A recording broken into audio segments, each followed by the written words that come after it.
12 days of takeaways, lessons, and reminders from my nearly 2-week trip to Austin, Texas.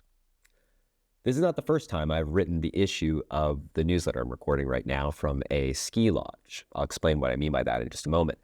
But first, last night, I got back to Vermont after 12 days of travel in Austin, Texas. And as you'll see in a moment, my 12 days away were filled with takeaways and reminders, as well as pages and pages of handwritten notes.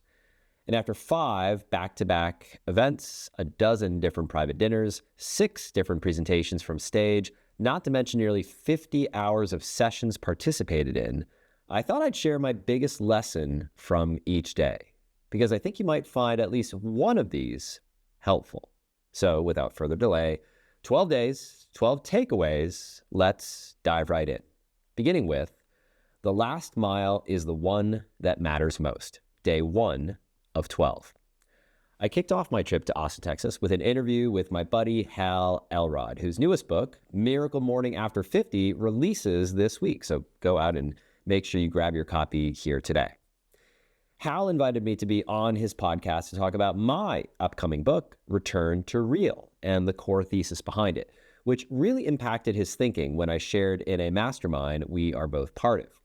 Now, we could have easily done the interview over Zoom, but instead I offered to travel 2,000 miles from Vermont to Texas so we could get together in person in the recording studio. After all, return to real, right?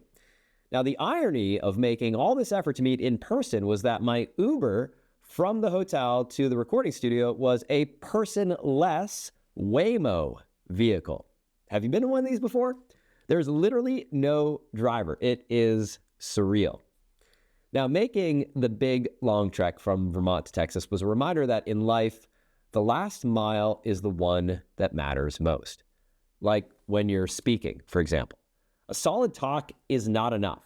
You've got to stick the landing. Standing ovations happen in the last 60 seconds.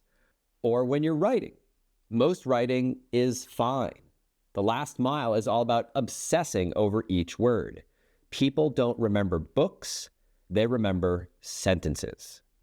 Or with relationships, you could have 9 great touch points, but one sloppy last mile moment, for example, relying on AI to write that email reply, erases the whole thing. Which brings us to number 2.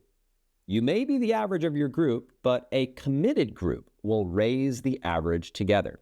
Day 2 of 12. Spending time at Front Row Dads Live with my band, I was reminded of the adage we've all heard a billion times. You are the average of the 5 people you spend the most time with. But I think there's actually more to it than that. If you pick an area of your life that you want to improve, like being a better father, or a better investor, or a better writer, and find a group committed to improving in that area of life or business, well, you may be the average of that group. A committed group will raise the average together. Which brings us to number 3. If you can't laugh at yourself in public, you'll never survive being real in private. Day 3 of 12. After taking the stage to deliver my first keynote at FRDL, if you look at the image on the screen and the screen behind me in that image on stage, you may notice that they put 2 bearded guys in flannel shirts on stage on the same day. Now, I joked that I was the dollar store version of Carrie Jack, or that maybe Carrie was the AI-enhanced version of me. Carrie, by the way, has worked as a professional model in real life. I have not. It was a funny moment that got a bunch of laughs, but more importantly, it was a reminder. If you can't laugh at yourself in public, you'll never survive being real in private. Which brings us to number 4. Enjoy the mess. For one day, it will be gone. Day 4 of 12. I have pages of notes from my days attending Front Row Dads Live and literally dozens of takeaways. Like in last week's issue of The Digital Contrarian, I wrote about your true self versus your strategic self and the 4 archetypes that we fall into for coping with our unmet needs as children. Deep stuff. And we didn't even begin to scratch the surface. But today, I'll share a simple one that hit me hard. One day the mess will be gone. The kids will be grown, and there won't be anyone creating the messes anymore. Enjoy it now. For one day, you will miss it. In other words, enjoy the mess. For one day, it will be gone. That takes us to number 5. The AI backlash is coming. Are you ready? Day 5 of 12. After Front Row Dads Live wrapped up, Joe Stolte invited me to stop by his Prime Elite Mastermind AI event for a fireside chat. In our chat, I shared why I believe that there is a growing argument for distancing your brand from AI-generated content. When you follow the comments across social media online, outside of AI fanboy communities, the general public already has an undercurrent of contempt toward anything AI-generated. And next year, when we begin to see more AI-related layoffs, already 162,000 and counting in the United States alone, and people's household incomes are impacted, the last thing that you may want to do is put your brand in the crosshairs of anti-AI protesters looking for an easy target to pick. In other words, the AI backlash is coming. Are you ready?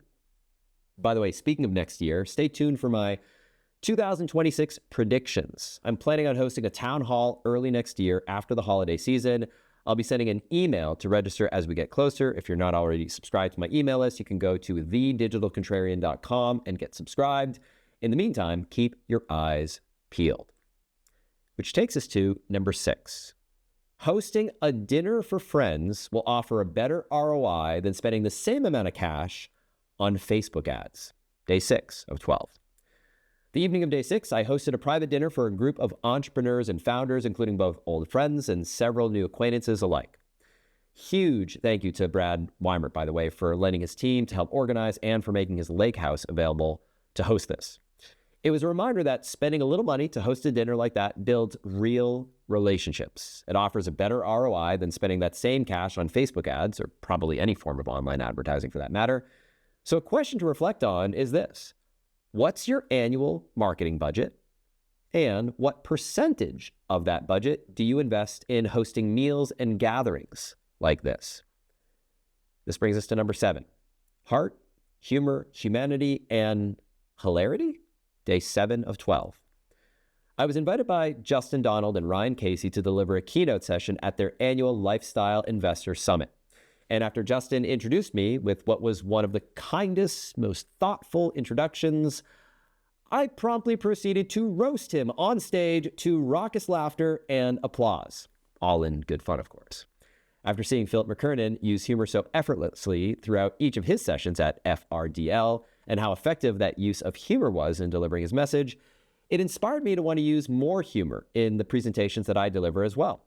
I've always had and used a dash of humor in most every session, but I feel like I've been under-seasoning, and it's an ingredient that I want to more intentionally wield in 2026 and beyond. Which takes us to number 8. How to raise your kids to be multi-millionaires. Day 8 of 12. The next day, I was invited back on stage along with Ryan Thacker to lead a session on how to raise children to become investors. I shared the 4-step plan Tylene and I developed 6 years ago, and which we are actively using to help our boys become lifelong investors starting at an early age. Step 1, learn by reading.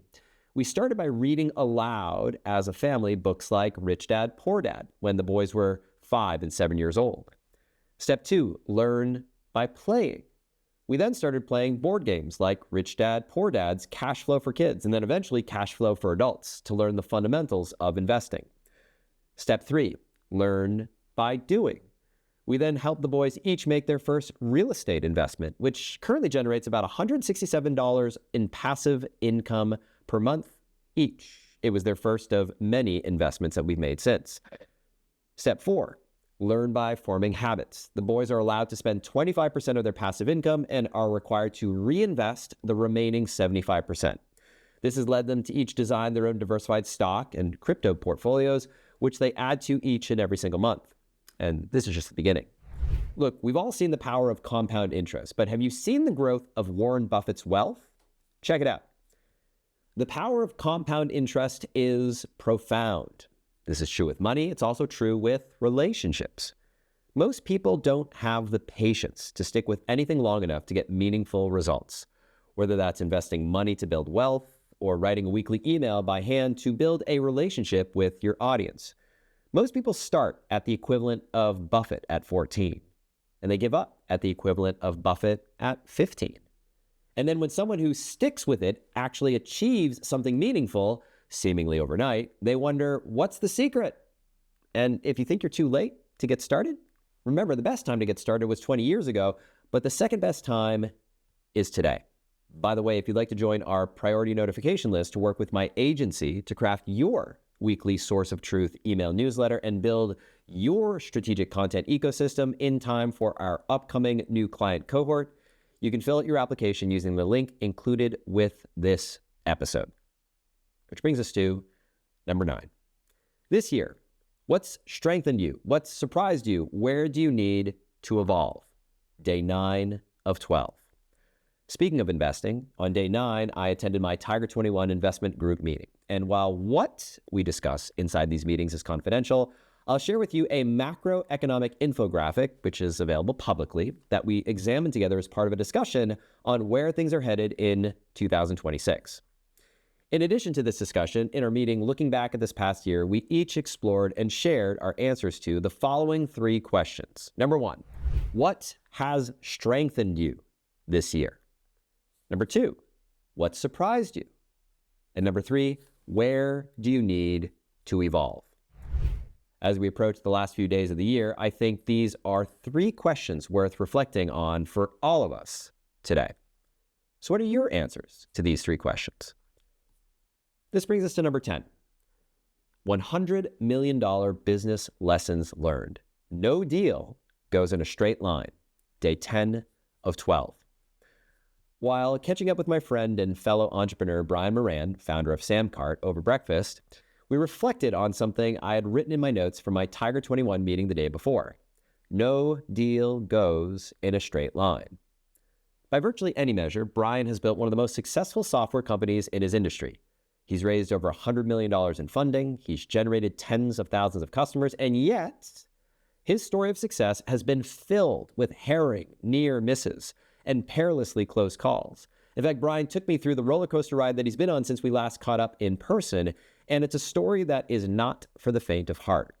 All to say, it was a sobering reminder that the razor-thin line between success and failure is often defined by a few pivotal moments that test your fortitude and resilience. The same is true for all of us. Which takes us to number 11. If it requires daily discipline, it's a badly designed system. Day 11 of 12. My final presentation from stage was at the Lifestyle Investor Tribe of Investors event on day 11 of my trip. And it was on this day that I was reminded that the most successful people don't just try harder, they design their environment so that they need less willpower in the first place. This is what makes forming successful habits in any domain inevitable. Simply put, if it requires daily discipline, it's a badly designed system. Which leads to the question, what's one habit that's keeping you small right now and no longer serving who you want to become? This brings us to the final one for today, which is number 12. A man admits when he makes a mistake. And even good dads screw up sometimes. Day 12 of 12. After being away for 12 days, I asked my boys what they wanted to do when Dad got home. Bradley said, play the cash flow quadrant game. He actually said that. Henry said, go skiing at opening weekend at our local mountain. Hence why I wrote the issue of this newsletter that I'm now recording from a ski lodge after getting in a few hours on the slopes earlier this morning. Now, in case you're wondering, Tylene got a much-deserved day off after holding down the fort for nearly 2 weeks while I was away. Now, if you read my newsletter from last week, issue number 76, True Self versus Strategic Self, and wondered what happened upon my return home with my son, well, I'm happy to report that my son and I had a really good conversation. I apologize for what I had said and how I'd handled things before I left. I explained that a man admits when he makes a mistake, and that even good dads, and more generally good people, screw up sometimes. We hugged and cried, and it was a beautiful moment. So when I end each issue of this newsletter, and each episode of this video series with the words, remember to hug the ones you love, I really do mean it. In fact, I'll wrap today's issue by asking you this. Who do you need to hug today? And who in your life might need an apology? Be brave and don't wait. You never know if this is going to be your last chance. Okay, I'll leave you with that for now. Remember to hug the ones that you love, really, and have a great weekend. Until next week, I wish you all my best.